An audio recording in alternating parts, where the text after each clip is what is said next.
partir de agora, você ouve o podcast semanal Cooperadores da Verdade, com Rodrigo e Maria Carolina Raimann, apologética católica pela hermenêutica da continuidade.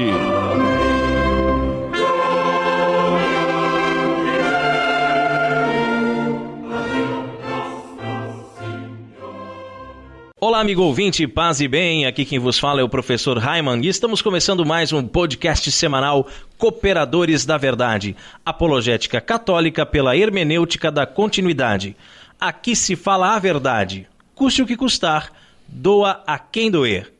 E quem está aqui comigo hoje, mais uma vez, é a minha querida esposa, Maria Carolina. Tudo bem, Carol? Tudo ótimo, Raimann, graças a Deus. Salve Maria Imaculada. Carol, e quem também veio cooperar com a verdade hoje? O cooperador de hoje é o nosso grande amigo Victor Sagica, da Veste Sacra Camisetas. Olá, Raimann. Olá, Carol. Tudo bem? Muito feliz de estar aqui, agradecendo muito por esse convite, muito honrado com esse programa que eu acompanho, que eu sei que é católico de verdade, que não alivia pra ninguém. E eu vim aqui com uma missão hoje, porque eu escuto lá em casa e eu fico pensando, como o Raimann consegue produzir tanto conteúdo tão bom com tanta frequência? Então, hoje eu vou descobrir, eu vim aqui com essa meta, eu vim descobrir como o Raimann faz esse programa. Então você, ouvinte, fica aí que no final eu vou descobrir, eu vou revelar aí o segredo do Raimann, hein? Eu vou contar pra vocês como funciona esse programa. E a gente já tá esperando o Victor faz bastante tempo, Tão lascado então, hein?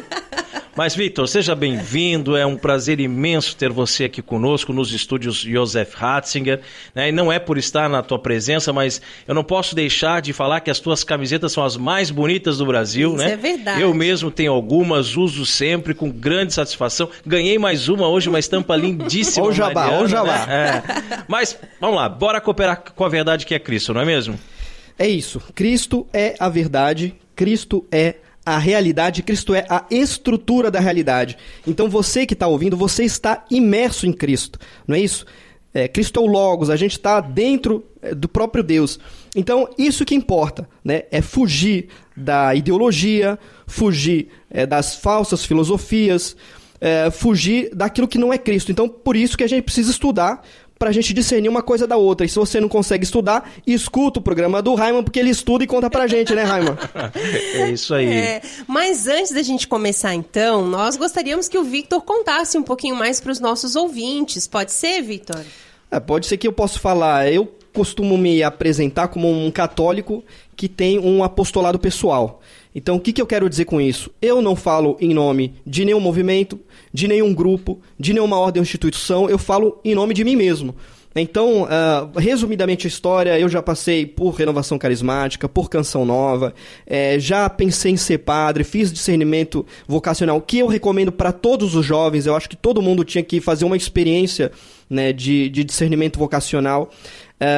E em dado momento, discernida a minha vocação ao matrimônio, eu senti esse desejo de fazer alguma coisa e comecei a olhar o círculo à minha volta, o que eu poderia fazer. Eu estava morando em Brusque e foi aí que surgiu isso que eu digo que é um apostolado, que por acaso a gente faz camisetas, que é a Veste Sacra. Então a intenção desde o início foi participar desse combate, dessa batalha cultural. Influenciar as pessoas, levar o nome da igreja de Cristo à frente e esse espírito combativo o tempo todo que é muito necessário nos tempos atuais. E uma grande ideia, né? Porque o pessoal que está nos ouvindo no Nordeste talvez não saiba nem onde é Brusque, né? Mas Brusque é a terra da malha, né? Então juntou ali o útil ao agradável, né? O Victor morando em Brusque resolveu produzir camisetas, né? Exatamente. Mas não é qualquer camiseta. Quem já viu, quem já acessou o site, quem conhece o material, não tem como negar, né? Que é um material excelente. E assim, a estampa evangeliza, não é mesmo? Exatamente. Agora, se você é da PJ, não entre na minha loja, você não é bem-vindo. Então, o site é o vestesacra.com, é isso, Victor? Exatamente, isso mesmo. Fazer uma propaganda Perfeito, aqui, então. O vestesacra.com, mas acesse. Você que nunca ouviu falar, os nossos ouvintes, né, aí como o Raimann falou, lá do outro lado, nós somos de Santa Catarina, né, então lá do outro lado, então acessem o site, o Victor manda para todo o Brasil, né, Victor? E para fora do Brasil, já mandamos para Itália, Portugal, Estados Unidos, a gente só não manda mais porque o Correios não colabora com o nosso trabalho. Mas essa questão dos Correios aí vai mudar. É bom já ir se acostumando acostumando com as mudanças, hein? Exatamente. E em nosso momento de oração de hoje, além de todas as intenções que estão em nossos corações, nós queremos rezar por todas aquelas pessoas que nos ajudam com doações, os nossos patrocinadores, os sócios do Clube do Ouvinte, os nossos parceiros das rádios que nos transmitem, os nossos ouvintes e todos que acompanham o nosso site ou nos seguem nas redes sociais. Em nome do Pai, do Filho e do Espírito Santo. Amém. Inspirai, ó Deus, as nossas ações e ajudai-nos a realizá-las, para que em vós comece e para vós termine tudo aquilo que fizermos. Por Cristo, Senhor nosso. Amém. Santa Maria, Mãe de Deus, rogai por nós. Pai nosso que estais nos céus, santificado seja o vosso nome. Venha a nós o vosso reino, seja feita a vossa vontade, assim na terra como no céu. O pão nosso de cada dia nos dai hoje, perdoai-nos as nossas ofensas, assim como nós perdoamos a quem nos tem ofendido. E não nos deixeis cair em tentação, mas livrai-nos do mal. Amém. Ave Maria, cheia de graça, o Senhor é convosco. Bendita sois vós entre as mulheres, e bendito é o fruto do vosso ventre, Jesus. Santa Maria, Mãe de Deus, rogai por nós, pecadores, agora e na hora de nossa morte. Amém. Glória ao Pai, ao Filho e ao Espírito Santo, como era no princípio, agora e sempre, por todos os séculos dos séculos. Amém. Senhor, fazei de mim um instrumento de vossa paz. Onde houver ódio, que eu leve o amor. Onde houver ofensa, que eu leve o perdão. Onde houver discórdia, que eu leve a união.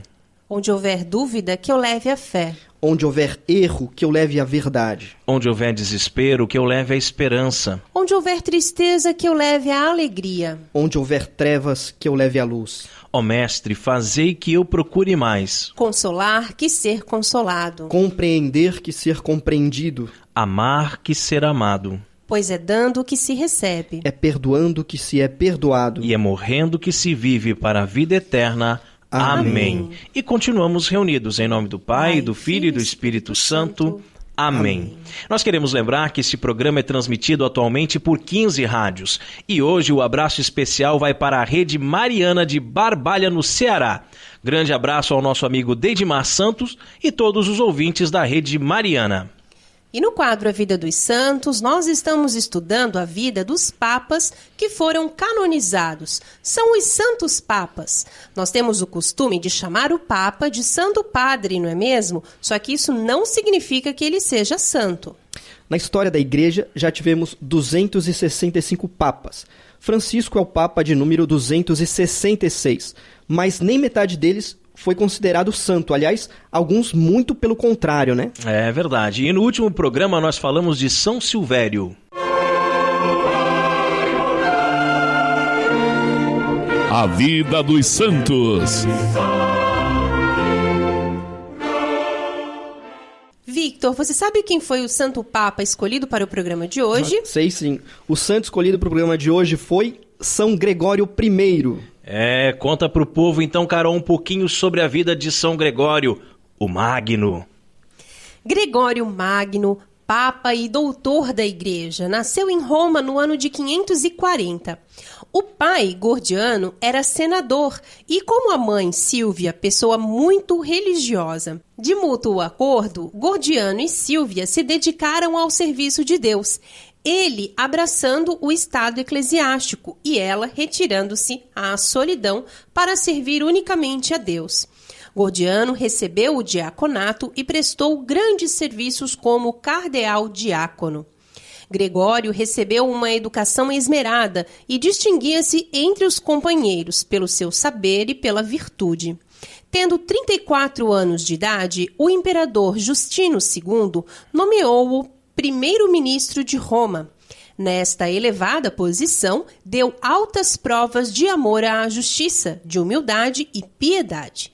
Depois da morte do pai, renunciou ao cargo e fundou 7 conventos, 6 na Sicília e 1 em Roma. O seu palácio, no Monte Célio, foi transformado em mosteiro beneditino. Em 575, tomou o hábito da mesma ordem. e como religioso da Ordem dos Beneditinos, foi modelo para todos nas virtudes da vida monástica. Em certa ocasião, viu Gregório escravos que tinham vindo da Inglaterra. A triste sorte desses infelizes comoveu-o profundamente e, sabendo que a Inglaterra estava ainda mergulhada nas trevas do paganismo, pediu e obteve licença para dedicar-se à obra da missão na Inglaterra.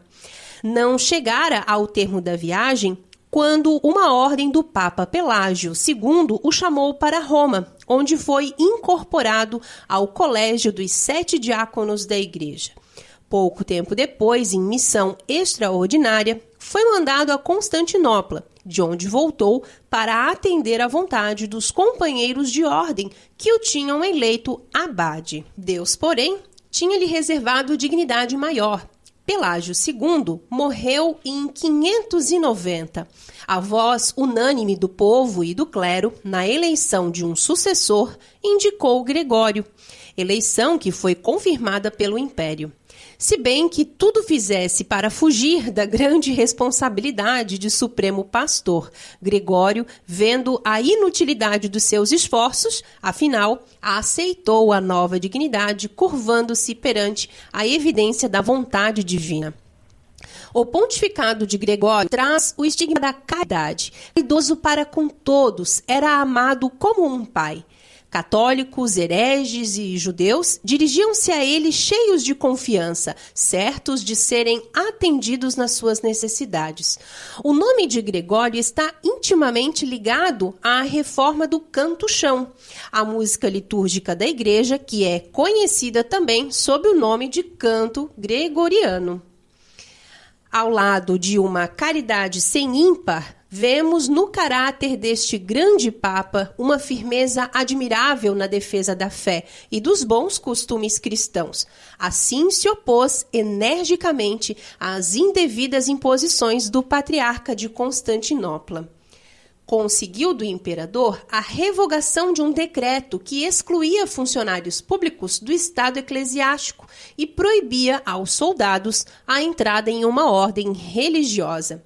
Embora de atividade pouco comum no meio dos negócios da igreja, não perdia de vista a santificação de sua alma.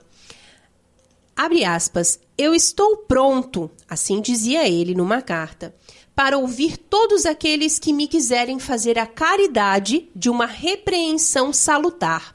Considero como amigos só aqueles que possuírem a generosidade de indicar-me os meios de purificar minha alma das manchas que tem. Fecha aspas. Que bonito isso, né? Amigo das ciências, procurou despertar principalmente entre o clero interesse pelo estudo das mesmas.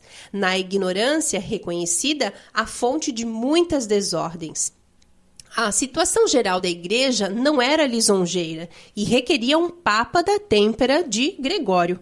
Quando tomou as rédeas do governo, a igreja oriental estava dividida pelos erros de Nestório e Eutiques.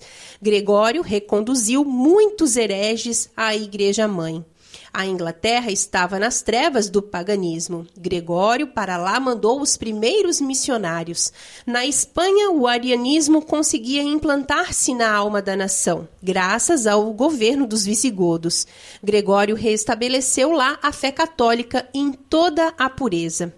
A Igreja da África foi libertada do mal dos donatistas e a França deve a Gregório Magno a extirpação de um grande mal, o da simonia.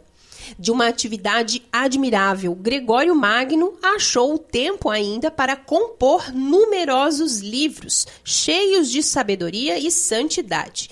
Após um pontificado abençoado de 13 anos, Gregório morreu em 604, na idade de 64 anos. Com Santo Ambrósio, Santo Agostinho e São Jerônimo, é um dos 4 doutores latinos. São Gregório Magno, rogai por nós. Encontre os Cooperadores da Verdade nas principais redes sociais, Twitter, Instagram, SoundCloud, Facebook e YouTube, como Os Cooperadores. E não se esqueça também de visitar o nosso site, cooperadoresdaverdade.com. Feller Contabilidade, do nosso amigo Diácono Vital. A Feller Contabilidade fica na rua Aldílio Garcia, número 479. Nesta você pode confiar. Atendimento de segunda a sexta-feira, das 8 ao meio-dia e das 13h30 às 17h30. Telefone 3346-2333. fellercontabilidade@matrix.com.br. Em frente à Secretaria da Paróquia São Cristóvão de Itajaí, Santa Catarina. Feller Contabilidade, a sua empresa nas mãos certas. E se você também gostaria de anunciar a sua empresa no programa Cooperadores da Verdade, entre em contato conosco e nos ajude a evangelizar. Chegou a hora de mergulharmos nas fontes franciscanas. A devoção angélica de São Francisco. Fontes franciscanas. Muitas pessoas não acreditam na existência dos anjos, mas eles existem sim e formam um exército com cargos e patentes diferenciadas. É o que nós chamamos de a milícia celeste, que é muito diferente desses anjinhos gnósticos aí das revistinhas de horóscopo e tarô, né? Ah, é sério, Carol? Todo mundo já viu uma Mas eu dessa, acreditava nesses anjinhos do horóscopo e você agora quebrou o meu mundo, Então, Carol. você já viu que tem isso há muitos anos. Descubra o nome do seu anjo. Do seu anjo, era isso que eu ia falar, cara. E eles fazem umas composições, né? Melahel. Tudo com El, né? Porque imagina, né? El. Tem que achar um para 365 dias e todos os anos. É muita bobagem, né? Mas a verdade é que cada um de nós tem, sim, o seu anjo da guarda, que nos assiste, nos protege, cuida de nós e leva as nossas orações para Deus, uma vez que eles veem a Deus face a face. E nós precisamos aprender a orar para o nosso anjo da guarda, não deixá-lo ocioso, dar tarefas a ele e agradecer a ele pelos livramentos. Infelizmente, nós muitas vezes nos esquecemos do nosso anjo da guarda, não é mesmo? E vivemos como se ele não existisse. Eu falo por mim, às vezes passo dias assim, sem falar com ele. Eu ia falar a mesma coisa, né? Eu ia dizer, ô Victor, a Carol falando aqui, eu ficando com vergonha, né? Porque às vezes eu esqueço completamente que existe o meu anjo da guarda, né? Eu tenho 2 meninas pequenas, então todo dia a gente orienta ela a rezar para os anjos da guarda. Aí a gente é obrigado a lembrar, mas se deixar assim na nossa vida, no dia a dia... Mas assim, por que será que quando a gente é criança a gente reza, né? O Miguel também teve uma época que rezava sempre, agora já tá com 10 anos, então já tá, né, com outro tipo de oração. Mas, né, quando a gente é menor, assim, eu tenho uma amiga que fala que na hora do ofertório, ela pede pro anjo da guarda dela levar as intenções para Deus no altar. E é uma coisa interessante, né, de você dar tarefas, porque isso que a gente tá falando aqui é doutrina da igreja, né? Sim. Não é nada de ocultismo, nada disso. Cabala, O seu anjo da guarda não tem nome, não, tá, gente? Não tem isso. Mas ele é seu. Desde que você nasceu, ele está com você, né? Ele está comigo, meu anjo. Então, assim, e São Francisco de Assis, ele tinha muita devoção ao anjo da guarda dele, viu? Mas não só a ele, né, ao anjo da guarda do próprio Francisco, mas como a todos os anjos.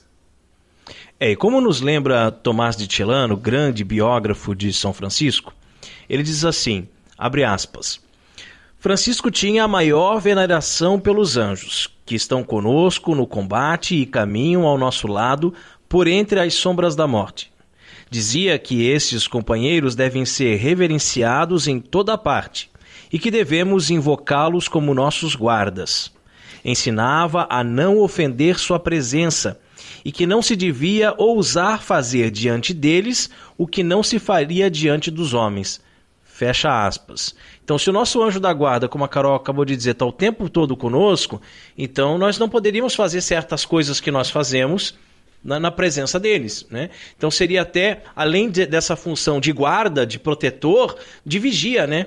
De uma pessoa que está ali do nosso lado o tempo todo para nos fazer andar no caminho reto. Cada vez que você comete um pecado e que você pensa assim, ninguém está vendo, a gente sabe que Deus está vendo, mas além de Deus estar vendo, tem o anjo que está ali do ladinho vendo. Eu acho que o anjo deve tampar o rosto assim, envergonhado, né, das coisas que a gente faz. Vendo e sofrendo muito, né? Sofrendo, porque né? Conhece você desde o seu nascimento, acompanha passo a passo E, enfim... Então imagina quanto que o nosso anjo não se decepciona conosco, né, com as nossas atitudes. Porque se nós que educamos os nossos filhos e estamos com eles desde que eles nasceram, ensinando, orientando, de repente ele dá uma pisada na bola, você acaba se decepcionando, você, nossa, como é que o meu garoto foi fazer isso? Eu ensinei tão bem. Eu acho que o anjo deve ter um sentimento mais ou menos assim por nós também, né? Exatamente. E outra, anjo não se habitua ao pecado, né? Você pode pecar e se acostumar ao pecado. Para o anjo, continua sendo um escândalo eterno. Sempre, né? É isso mesmo. E os anjos, eles, como nós estamos falando, eles caminham ao nosso lado, eles estão sempre conosco e nos ajudam principalmente nos momentos mais difíceis. Amigo ouvinte, nós precisamos aprender a venerá-los e reverenciá-los como fazia o nosso seráfico pai Francisco de Assis e invocá-los sempre como guardas. Raiman, é o seguinte, é igual quando você é assaltado na rua. Você é roubado, o que você faz? Procura a polícia. Grita, verdade. Polícia, vem aqui, me ajuda e tal, e tal. Então, se a gente tem essa confiança num ser humano que está ali revestido de autoridade para te auxiliar, ou seja, está lá para fazer essa função, por que a gente não se porta da mesma forma com os anjos que são seres puros, criados por Deus exatamente para nos ajudar? Francisco de Assis costumava dizer que as coisas que nos envergonhamos de fazer diante dos homens, também deveríamos ter vergonha de fazer na presença dos anjos, pois assim estaríamos ofendendo a sua tão estimada presença.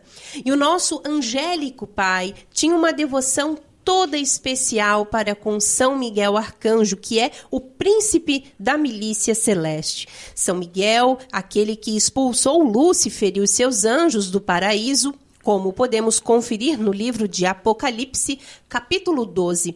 O glorioso São Miguel, quem como Deus? Aquele que nos defende nos combates. São Miguel é tão importante que algumas seitas pseudo-evangélicas acreditam que ele é o próprio Cristo. Mas, heresias à parte, o grande arcanjo São Miguel é para nós um refúgio contra as maldades e as ciladas do demônio. E para ele, o pobrezinho de Assis fazia uma quaresma, um período de jejum, oração e penitência. A quaresma era feita no Monte Alverne e começava no dia 15 de agosto, que é o dia da festa da Assunção da Virgem Maria, e ia até o dia 29 de setembro, que é o dia da festa dos santos arcanjos, Rafael, Gabriel e Miguel. E Carol, nós estamos vivendo esse tempo agora, né? Nós estamos em plena quaresma de São Miguel. Esse programa vai ao ar a partir do dia 25, as rádios começam a transmiti-lo. Aquela semana inteira, ali a partir do dia 25. Então, quer dizer, já estará no finalzinho da quaresma, quando você estiver ouvindo esse programa. Mas ainda dá tempo de entrar em contato conosco através do nosso WhatsApp, e aí nós podemos mandar para você os áudios que os cooperadores da Verdade gravam todos os dias com a quaresma de São Miguel, inclusive te orientando uma melhor forma de você oferecer essa quaresma e uma sugestão de penitência, não é mesmo?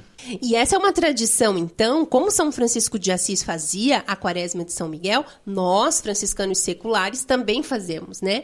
Então, eu acredito que deve fazer uns 6 anos já que a gente está de namoro, casamento, tudo, né, Raiman? E a cada ano a gente faz a quaresma e eu vejo, assim, o quanto ela é importante, sabe, na nossa vida, assim, das penitências, que todos os dias a gente faz e intensifica, né, as penitências. E São Francisco, quando ele fazia essa quaresma, ele levava lá para cima do Monte Alverne apenas 1 ou 2 pãezinhos para passar os 40 dias, a quaresma inteira, viu? E muitas vezes ainda sobrava pão. E algumas vezes ele passava os 40 dias sem comer nem beber nada. E no último dia ele comia então um pedacinho de pão e tomava um pouquinho de água apenas por humildade, para não correr o risco de ser comparado com o nosso Senhor Jesus Cristo, que ficou os 40 dias no deserto sem beber nem comer nada. E foi em uma dessas quaresmas, em honra a São Miguel, que nosso angélico Pai recebeu os estigmas, as marcas da paixão de Cristo em seus pés, mãos e lado. E como a Maria Carolina já falou, Nós, que somos franciscanos seculares, também somos muito devotos de São Miguel. Aqui em casa a gente já faz aí há uns 6 anos, mas a Carol aprendeu comigo, né? A fazer a quaresma, que eu acho que eu faço a quaresma já há mais de 10 anos, né? Desde que eu entrei para a Ordem Franciscana Secular, que aprendi dentro das fraternidades mesmo, né? Que o pessoal tem esse hábito de fazer. E é uma devoção muito bonita, né? Muito bonita mesmo a São Miguel. E é um combate mesmo, né? Porque é o combate espiritual que a gente vive todos os dias e que, como se você pede ajuda para o seu anjo da guarda, então que você possa pedir para São Miguel, né? Ele que expulsou Satanás, né? Ele que gritou, sacou de sua espada e gritou, quem como Deus, né? Ele tem poder realmente para te ajudar nesse combate espiritual. Mas não é simplesmente repetir uma oração, é como a gente estava falando, são jejuns, são penitências, são mortificações que você faz todo dia em intenções diversas, né, Carol? A gente faz aí pelas almas do purgatório, a gente faz pelas vocações, pela santificação do clero, enfim, né? A gente está todos os dias aí rezando por várias intenções diferentes, né? E com várias penitências diferentes. Algumas delas até mais tranquilas, assim, de se cumprir, mas outras que, nossa, chega no dia seguinte e eu tenho que comentar. Essa foi difícil, né? O corpo da gente já não é mais tão jovem assim para aguentar algumas coisas, né? Então, são situações bem delicadas mesmo. Teve um dia aí que a gente fez aquela penitência de ficar o dia inteiro em pé, e eu na sala de aula, meus alunos não entenderam porque eu não sentei nenhuma vez, né? Fiquei o tempo todo em pé. E almoçamos em pé, tomamos café em pé, jantamos em pé, tudo em pé o dia inteiro. Foi muito difícil mesmo. Aquele dia foi... Então, algumas situações assim... A gente vai inventando, né? Coisas assim para que no nosso dia a dia a gente sempre tende a buscar o conforto, né? Nós, seres humanos, nós somos assim, é inevitável. Aí outro dia, quando foi para dormir sem travesseiro, daí no dia seguinte... Eu falei para Carol, poxa, a gente aprende a dar valor para as pequenas coisas, né? Porque quantos irmãos sofredores de rua dormem todos os dias no chão duro, úmido, enrolados no jornal, no frio, e chove, né? Travesseiro é um luxo e a gente não dá valor, né? O travesseiro é uma coisa tão banal, uma coisa que você não valoriza. Daí você vai valorizar quando você não tem ele, né? E assim a gente vai vivendo e essa quaresma ela nos enriquece muito espiritualmente, né? E, como eu estava falando, então, todos os anos, nós franciscanos seculares e agora a nossa família, nós cooperadores da verdade, né, fazemos essa quaresma que é em honra a esse tão valoroso soldado de Cristo, responsável por receber as almas no juízo. Claro que nós demos exemplos variados aqui de penitências, mas nós não somos tão rigorosos como São Francisco, né, que ficava os 40 dias sem comer nada, né? Mas, claro, montamos ali um altarzinho com a imagem de São Miguel todos os dias, oferecemos o sacrifício diferente a cada dia desses 40 dias, né? E assim a gente vai vivendo a nossa quaresma. Se você tem interesse em aprender como se faz a quaresma de São Miguel, entre em contato conosco, depois a Carol vai passar aqui o WhatsApp, né? E aí, depois, mais tarde, Carol, não agora, não precisa ficar desesperada porque não sabe o número de código, né? Depois a Carol vai passar o WhatsApp e aí você entra em contato conosco, que nós mandamos os áudios, né? E que, por intercessão de São Francisco de Assis, São Miguel Arcanjo expulse todos os demônios de nossa vida. Que assim seja. Amém. Fontes Franciscanas conta com o apoio da Livraria Católica Auxílio dos Cristãos. Artigos religiosos. A Livraria Auxílio dos Cristãos fica na Praça Governador Irineu Bornhausen, centro de Itajaí, no estacionamento da Igreja Matriz do Santíssimo Sacramento. Calendários, bíblias, livros, artigos litúrgicos, camisetas, cartões, presépios, crucifixos, imagens sacras, CDs, DVDs e muito mais. Telefone 3349-0692. 3349-0692. Livraria Auxílio dos Cristãos. 21 anos de tradição. E com o objetivo de adquirirmos um novo notebook para gravação do nosso programa, nós estamos fazendo uma vaquinha. Entre em nosso site, clique em Vaquinha com K. O link fica no canto superior direito. Precisamos da sua ajuda para melhor servi-lo. Mas, se preferir, você pode se tornar sócio do Clube do Ouvinte dos Cooperadores da Verdade. Isso, e ao se tornar um sócio, além de ajudar e muito com essa obra de evangelização, tem várias recompensas. Entre em nosso site, clique em apoia.se. Está lá do lado da vaquinha. Você pode contribuir com qualquer valor a partir de R$5 e assim nos ajuda a evangelizar. Não fique de fora dessa, seja um sócio evangelizador. Nós contamos com você. E no quadro mais treteiro do nosso programa, hoje vamos falar sobre as ideologias anticristãs. A hora da treta.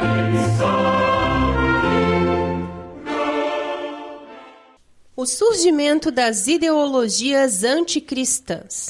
Amigo ouvinte, chamar a Idade Média de Idade das Trevas é replicar uma ideologia criada especialmente para destruir a Igreja Católica e todos os avanços que ela proporcionou ao Ocidente naquela época. Mas antes de prosseguir com o estudo da história da Igreja, é preciso compreender que existem ideologias interessadas na destruição da Igreja Católica. Um exemplo claro de uma intenção ideológica é a própria historiografia recente da Igreja. É muito fácil notar que existe um preconceito contra a Igreja Católica, e ele foi confeccionado ideologicamente por um grupo de intelectuais, filósofos iluministas franceses do século XVIII e XIX. A Revolução Francesa de 1789 não foi um fenômeno espontâneo. Pelo contrário, foi preparada tanto política quanto ideologicamente. Para compreendê-la, é preciso estudar o que a antecedeu e os seus bastidores. Comprovadamente, existe uma vasta documentação dando conta que pseudo-intelectuais, falsos filósofos foram comprados por um grupo de banqueiros, olha aí, e então a chamada burguesia, para criar um movimento ideológico que tornasse possível a derrubada da monarquia, pois não havia outro modo de eles chegarem ao poder. Então, os banqueiros compravam os pseudo-intelectuais que influenciavam o povo, nada mais fazendo do que uma massa de manobra, e isso não é nem um pouco diferente do que a gente vive nos dias de hoje, né, gente? E os falsos filósofos daquela época criaram uma rede de mentiras contra a Igreja Católica. Também qualquer... não é mera coincidência com o que está acontecendo hoje em dia. Os jesuítas, também eram difamados, o rei, a nobreza, etc. Ou seja, tudo que era bom, eles estavam transformando em que não prestava, Fake news, fake news, exatamente. De 1789. Exato. Fabricando, então, um clima de insatisfação e revolta, utilizando a literatura como meio de propagação das mentiras. Hoje, no lugar da literatura, é a internet, Como foi dito, esse movimento foi criado artificialmente mediante a injeção de dinheiro. Contudo, alguns pensadores acreditaram sinceramente no movimento falso de revolta, como foi o caso de Jean-Jacques Rousseau, o qual não se tem notícia de que tenha recebido qualquer quantia da dita burguesia, mas que, no entanto, foi um dos melhores ou piores ideólogos desse movimento. O início do movimento, portanto, foi dado por filósofos medíocres, mas a continuidade dele foi feita por filósofos sérios que passaram a trabalhar para a derrocada da monarquia e da igreja. Dentro da ideologia iluminista, portanto, está embutida toda uma maneira de se contar a história que não é aquela acontecida, mas feita de um modo que instaure a revolução. Naquela época, a imprensa acabara de ser inaugurada. Os jornais eram raros, mas uma técnica bem-sucedida, inventada por Christoph Friedrich Nicolai, cuidou de propagar com sucesso a ideologia iluminista, as feiras de livros. Com o crescente interesse da população pelos livros, Nicolai passou a organizar as feiras, porém selecionava os livros que seriam postos à venda. Por exemplo, se o livro era contra a igreja, contra a monarquia, se pregava o materialismo, o ateísmo, era escolhido. Caso contrário, deixado de lado. Isso fomentou o movimento revolucionário. E olha só, e hoje no tempo de redes sociais, se o site é esquerdista, esquerdista, se o site apoia o aborto, se o site tem ideologias contra a Igreja Católica, ele tem um grande número de visualizações pelo Google, né? Se é uma página no Facebook, então o Zuckerberg dá alta para que todo mundo visualize ali, aparece na timeline de todo mundo. Agora, se é um site católico, se é uma página católica, daqui a pouco já recebe bloco, né, e tudo mais. É excluído. Excluído, né? Canal que se perde assim sem nenhuma explicação, né? Com milhares de seguidores. Exatamente, né? Historicamente, sabe-se que o rei da França convocou os Estados Gerais, o parlamento, para resolver um problema referente aos impostos, pois a coroa estava indo à falência.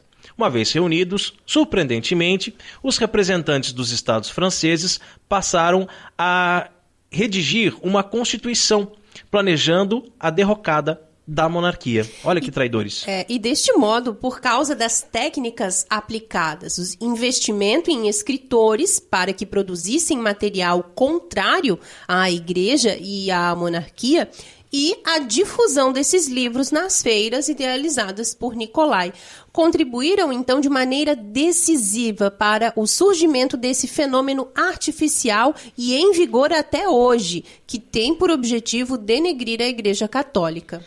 Outro ponto, Carol, a ser frisado é que em qualquer livro de história existem divisões, classificações das épocas. Essas divisões foram estabelecidas justamente durante o Iluminismo, portanto, era imbuída de ideologia já. Cada título atribuído aos períodos da história traz nele mesmo uma valência ideológica, Idade Antiga e Idade Moderna. Entre uma e outra, um período de mais ou menos 1000 anos, no qual o cristianismo desempenhou um papel fundamental na história do Ocidente. E é interessante que ainda utiliza-se esse tipo de divisões nos livros até os dias de hoje, né? Os livros de história que são distribuídos nas escolas pelo MEC são um lixo que você não tem condições de usar esse material para dar aula de jeito nenhum.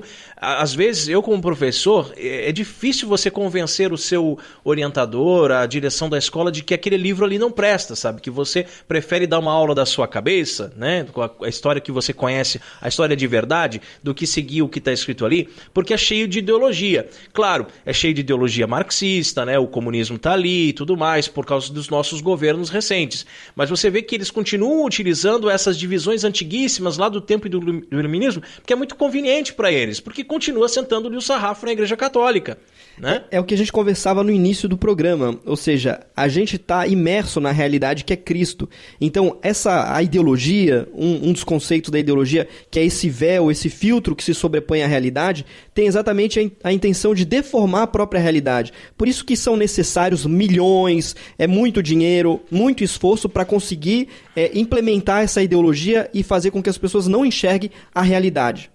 Agora, como é que a gente vai fazer para viver daqui para frente, né?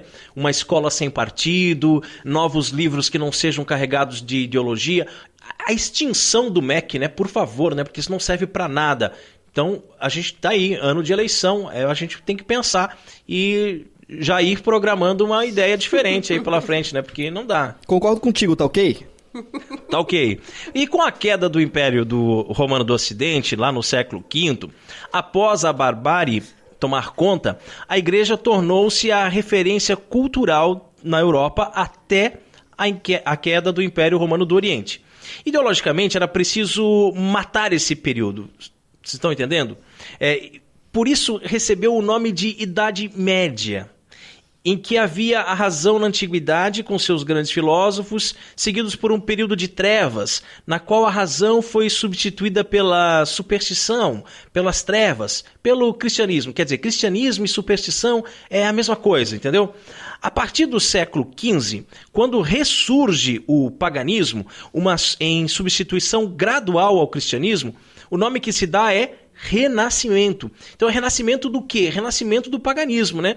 Seguido pelo século das luzes, o iluminismo, no qual a deusa razão triunfa, né? Então surge essas luzes da humanidade com o ressurgimento do paganismo e o cristianismo fica sendo visto como superstição, como trevas. Ora, e por favor, né? Esse tipo de historiografia pode ser tudo, menos algo isento e equilibrado. Isso é pura ideologia, caro ouvinte. Vocês conseguem perceber? Regine Pernod, grande historiadora medievalista, fala com toda clareza o quanto a Idade Média foi uma época de extraordinário desenvolvimento em inúmeros aspectos, notadamente na situação da mulher na sociedade, que durante toda a Idade Antiga nada mais era do que uma coisa, né? A mulher era propriedade do pai de família, do marido, e o qual tinha o poder, inclusive, de matá-la caso ele não estivesse satisfeito. Ora, o cristianismo foi que mudou radicalmente essa visão. No cristianismo, a mulher adquiriu dignidade semelhante à do esposo. Aliás, estudos sérios comprovam que o cristianismo tornou-se popular justamente porque as mulheres perceberam a conversão dos esposos que os impedia de matá-las. Por isso, elas se empenhavam para que eles aderissem ao cristianismo. E na Idade Antiga, amigo ouvinte, jamais se ouviu falar de uma mulher reinando. Já na Idade Média, ela era coroada junto com o rei. Muitos feudos eram comandados por abades e muitos por abadesas. Foi o cristianismo que, olhando para a dignidade da mulher, colocou a Virgem Santíssima como rainha do céu e da terra, fornecendo um instrumental espiritual para que se compreendesse a dignidade da mulher. E com o Renascimento, a mulher é novamente coisificada, né? Se tornando uma coisa, perdendo a sua dignidade e a sua importância, justamente por causa da volta do paganismo, da visão antiga, do pré-cristianismo. A esposa do rei não era mais coroada como rainha. Em geral, as mulheres se tornaram objetos de desejo sexual, inclusive escravas, pois foi justamente no Renascimento que a prática escravagista retornou. E na Idade Média não haviam escravos, mas tão somente o servo da gleba, que não era propriedade do senhor feudal, mas mantinha com ele uma aliança, impostos em troca de proteção militar. Portanto, o Renascimento significou um apagar-se das luzes e não o retorno das luzes. Apagaram-se as luzes dos valores cristãos, que plasmaram toda a cultura da Idade Média. É preciso, desse modo, entender que toda a historiografia contrária à Igreja Católica foi confeccionada quase que totalmente por várias ideologias cuja finalidade era derrubar a Igreja, detendo a influência dos valores cristãos na sociedade, a fim de dar liberdade ao paganismo que reina na cultura atual. E o objetivo desse nosso programa de hoje é apresentar uma história da Igreja baseada na verdade dos fatos, dentro de dados verdadeiros e com uma precisão dos fatos históricos relatados enquanto tal, e depois uma interpretação desses fatos à luz da fé. Se a verdade histórica for dolorosa, mesmo assim, nós relataremos aqui. Pecados de papas, infidelidades, traições, heresias, lutas internas, tudo isso será abordado, mas sempre tendo em vista a Igreja de Cristo, que justamente por ser a Igreja de Cristo, desde o início é perseguida até mesmo internamente. E eu acredito que nós não teremos tempo hábil para tratar de todos esses temas internos da Igreja hoje, amigo ouvinte, mas nós daremos sequência em uma série de programas sobre a história da Igreja, em que nós vamos sempre falar a verdade, mesmo que a verdade seja dolorida para nós. A carne, o mundo e o demônio são os três inimigos do homem e também da igreja. Sempre foram, né? E sempre vão ser. Existe a força da concupiscência nos membros da igreja, existe a mundanidade dentro da igreja e também existe a ação demoníaca. Mas não só isso, existe a ação do Espírito Santo, a presença da graça de Deus, a certeza de que Deus conduz a sua igreja. Nosso Senhor Jesus Cristo previa isso na última ceia. Abre aspas, odiaram a mim, odiarão também a vós. Fecha aspas. Muito bem, e olha só, nós vemos que o iluminismo, ele tem uma controvérsia em si mesmo, né?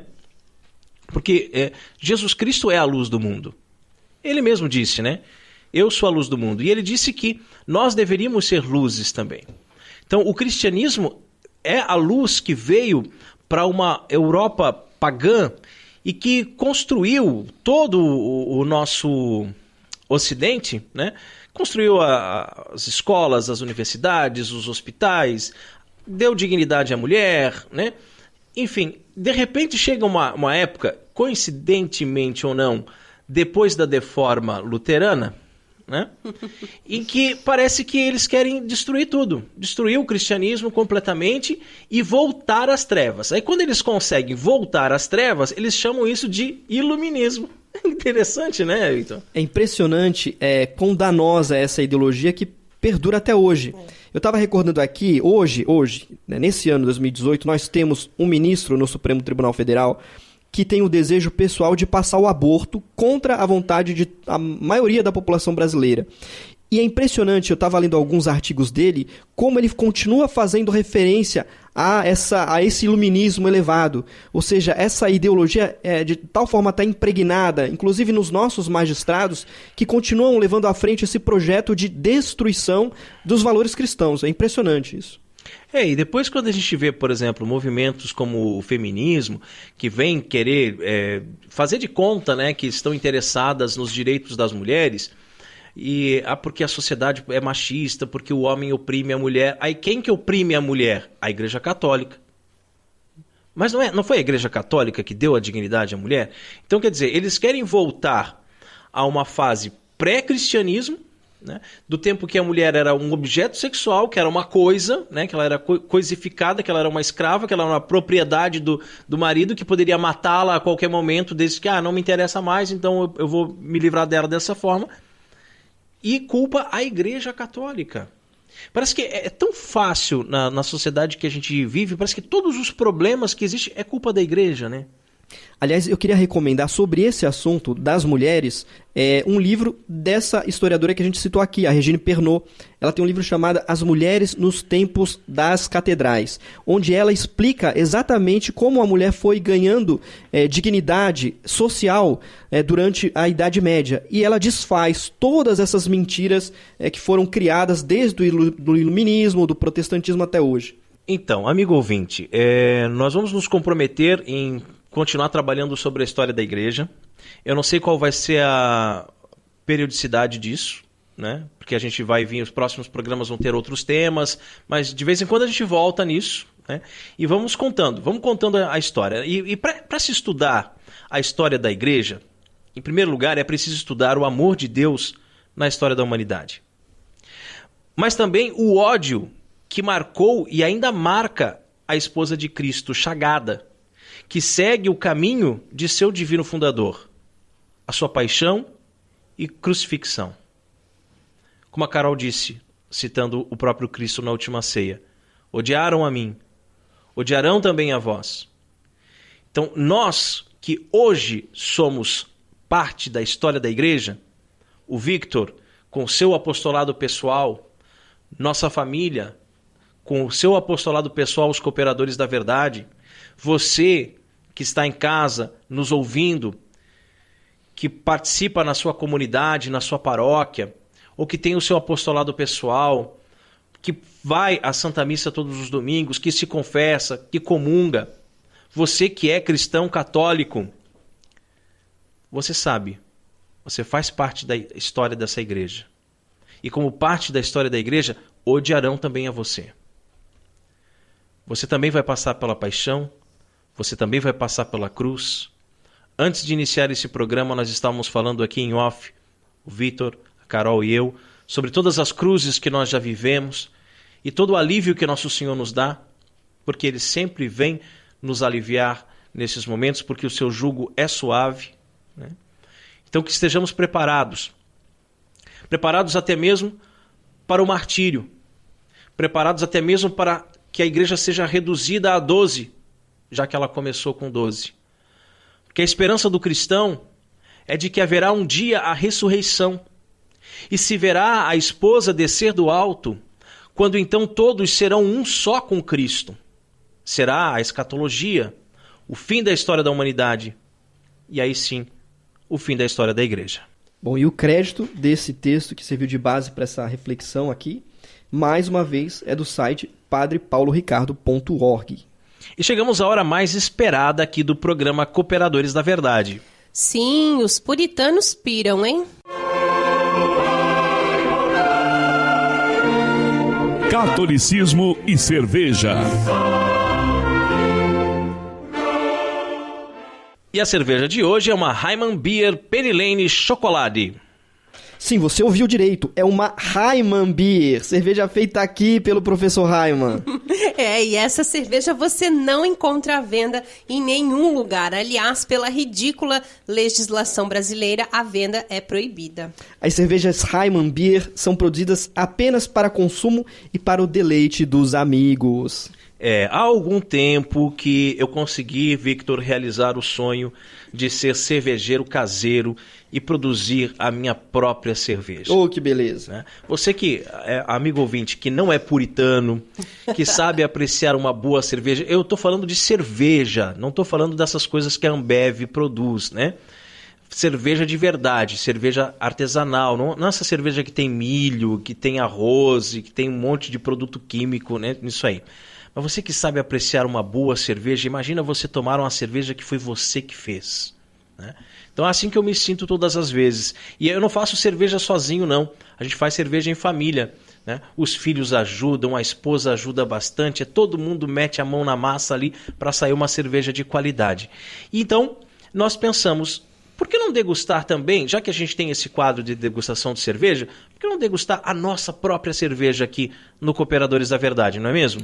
Sim, nesse quadro nós já degustamos diversas cervejas produzidas pela Heimann Beer. Já faz pouco mais de um ano, né, meu bem, que a gente tem produzido, né? Exato. E várias cervejas que a gente já degustou. E hoje, então, é o dia de degustarmos a Penny Lane Chocolate. Bom, deixa parecer que eu entendo um pouco aqui, ó. A Penny Lane Chocolate é uma porter nos moldes das cervejas típicas dos pubs das cidades inglesas litorâneas, como Liverpool, mas com um toque todo especial de chocolate.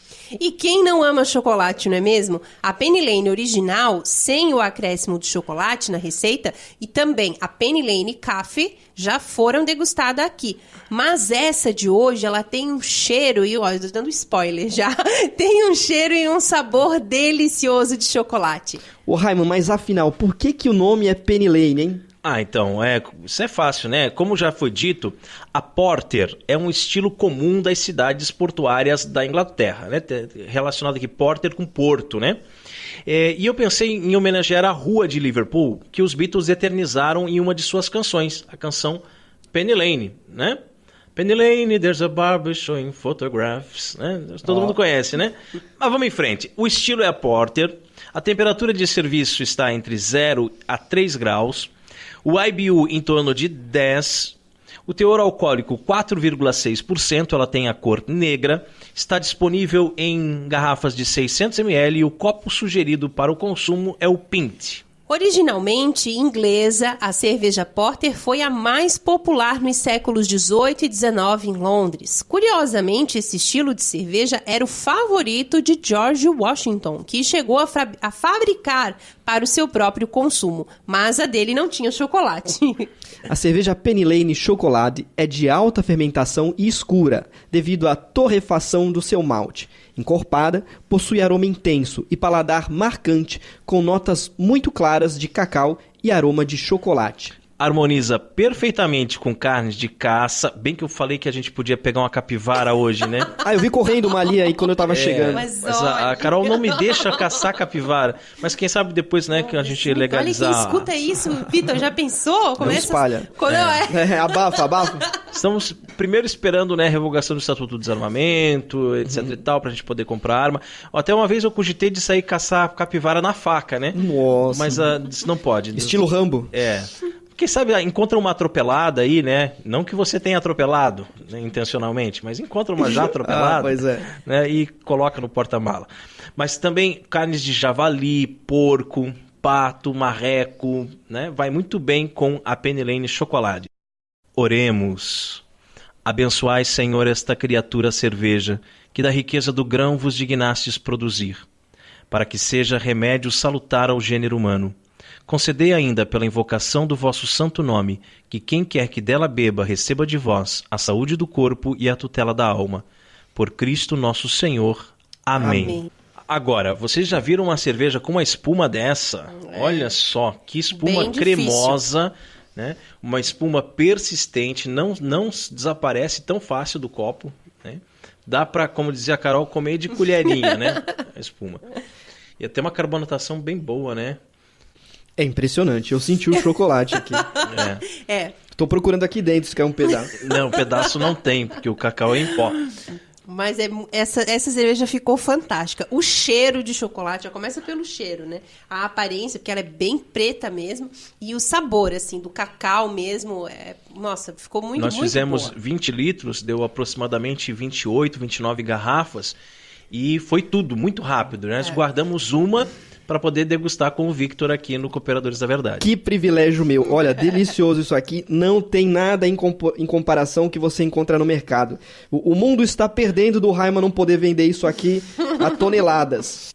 E você que está nos ouvindo agora também sabe fazer cerveja e quer ter a sua obra-prima degustada aqui no programa Cooperadores da Verdade e ainda ganhar uma propaganda na faixa, entre em contato conosco.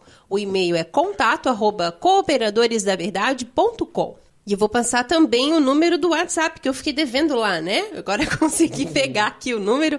O nosso WhatsApp é 47, o DDD aqui de Itajaí. O número é 9718 3296. Eu vou repetir. DDD 47 99718 3296. Então, pelo WhatsApp você também pode tirar suas dúvidas, mandar seus pedidos de oração, pode também pedir para entrar num dos grupos, né? Nós temos vários grupos no WhatsApp, grupos silenciosos, isso é importante que você saiba. Não é aquele grupo que o pessoal fica mandando 1000 figurinhas e bom dia, boa tarde, boa noite. São grupos em que só os administradores, ou seja, nós, é que falamos alguma coisa. Então você entra no grupo e você recebe aí diariamente material de espiritualidade. Catolicismo e cerveja conta com o apoio da Beer House Cervejas Especiais. Empório especializado em cervejas nacionais e importadas, com agradável espaço para degustação e inúmeras opções para presentes. Produtos para harmonização, copos, taças, kits e cestas e, é claro, muita cerveja. Aberto ao público de segunda a sexta, das 15 às 23 horas e aos sábados, das 10 às 22 horas. A nossa missão é trazer o universo cervejeiro cada vez mais próximo dos apreciadores dessa bebida inigualável. A Beer House está situada na Avenida Coronel Marcos Conder, número 950, Sala Térrea, Centro, Itajaí, Santa Catarina. beerhousemkt@gmail.com. Fone 3045-5821. Beer House, a primeira casa cervejeira de Itajaí. E rezemos a Virgem que nos proteja, nos guie e cuide do nosso apostolado. Salve, Rainha, Mãe de Misericórdia, vida, doçura e esperança nossa salve. A vós bradamos, degredados filhos de Eva, a vós suspirando, gemendo e chorando neste vale de lágrimas. Eia, pois, advogada nossa, esses vossos olhos misericordiosos a nós volvei, e depois desse desterro mostrai-nos Jesus, bendito o fruto do vosso ventre. Ó clemente, ó piedosa, ó doce sempre Virgem Maria, rogai por nós, Santa Mãe de Deus, para que sejamos dignos das promessas de Cristo. Amém. Debaixo de vossa proteção nos refugiamos, Santa Mãe de Deus. Não desprezeis nossas súplicas em nossas necessidades, mas livrai-nos sempre de todos os perigos. Ó Virgem gloriosa e bendita. Amém. E chegamos ao fim de mais um programa Cooperadores da Verdade. Venha você também ser um cooperador. Colabore com esse apostolado, fazendo a sua doação para que nós possamos adquirir equipamentos melhores, pagar a conta da internet, do site e manter esse programa no ar. Contamos com a sua generosidade e também com a sua oração. Muito obrigado a você que nos acompanhou nesse podcast. Ajude a divulgar compartilhando nas redes sociais. Eu agradeço a você que ouviu, agradeço ao Raiman, agradeço a Carol. E eu vou agora revelar o segredo do Raiman que eu prometi lá no começo.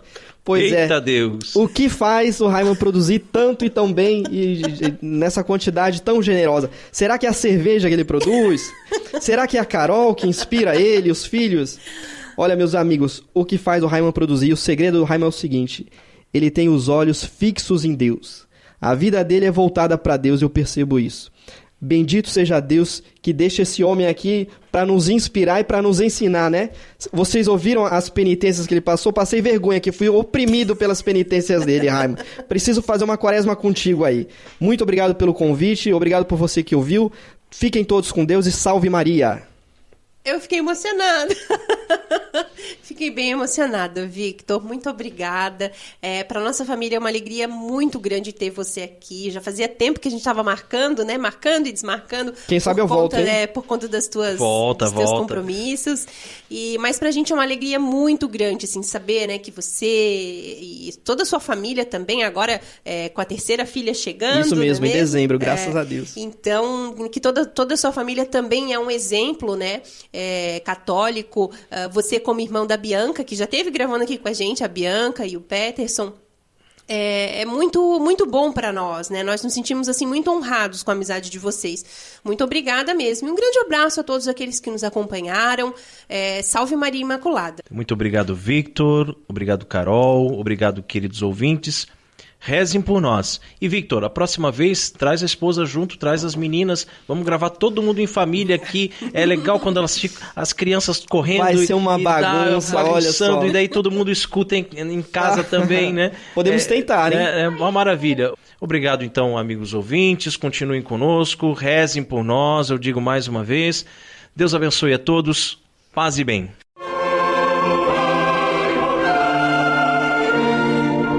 Você ouviu Cooperadores da Verdade, com Rodrigo e Maria Carolina Raimann, apologética católica pela hermenêutica da continuidade.